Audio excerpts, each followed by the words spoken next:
The Backstage view has standard features for managing files like New, Open, Save, Save As, Print, and Close. But you can do a lot more with it than that. When you first launch a project, you get recent projects on the left side of the screen. So if you want to open one, you can just click it.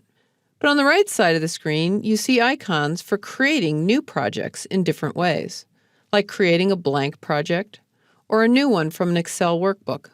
If you don't see the project you want in the Recent Projects list, you can click Open Other Projects.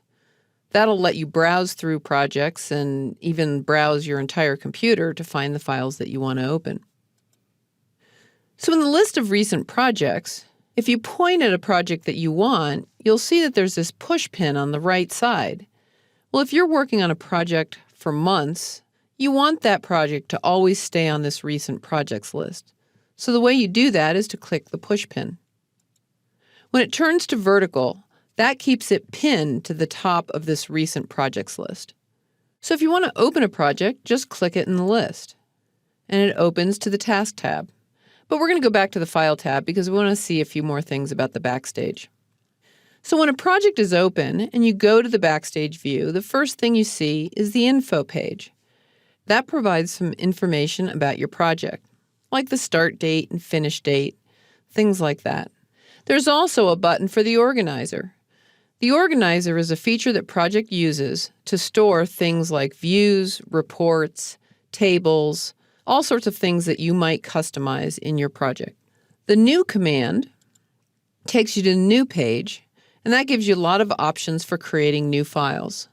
You can do things like open, save, save as. There's also the account information, and that tells you information about your installation of project, but also the account that you use to sign in. And you can see that you can choose an Office theme, and your account will remember that and show it every time you go in. If you didn't have a Microsoft account when you installed your software, that's part of the setup. You can also set options for project to tell it how you want it to behave. In this case, there are actually a couple of options we're going to look at for the Backstage view. So when you click Options, the Project Options dialog box opens. In this case, I'm going to go to the Advanced category and then scroll down to Display. You can see that the first setting in the Display section is Show this number of recent projects. It's set to 25, which is probably plenty, but if you want it to be a shorter list, you can change that number. The other thing you might want to set is to turn on this checkbox for quickly access this number of recent projects. And let me show you why. When I go back to the Backstage view, now at the bottom of the command list on the left-hand side, you'll see up to 4 of your recent projects.